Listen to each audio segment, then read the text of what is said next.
ng ng papaya, ang halo ko kalimitan ay manok. So, yan, gigisa ko yung manok sa bawang sibuyas at saka saluya. So, pag lumabas yung nito, atas nito, saka natin lalagay ng gata. Dahil sa lumabas na nga ang tubig ng ng karne ng manok, so lalagay natin itong gata. So, kalimitan dito sa abroad, itong ginagamit. Bibili na gumagamit dito talaga ng sariwa kasi minsan hindi naman siya creamy.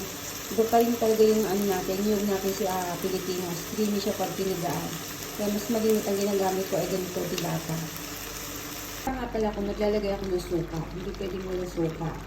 Pag malapit na siyang maluto, ayan, nalagyan ko siya ng suka. Para mag-blend yung alat at saka yung Bali, ang dami ng suka nito, siguro mga isang kutsarang malaki. So, yun. So, yun, saktong-sakto ang alat, tsaka yung asin ng suka. So, maya-maya, pwede natin siyang patayin. So, bago ko siya patayin, lalagyan ko siya ng siling, yung siling haba, para maglasa yung siling niya. Masarap kasi sa gataan may siling. So, ayan yung gata niya, konti na lang. So, pag binili mo siya, nagmamatika-matika na siya. Ayan.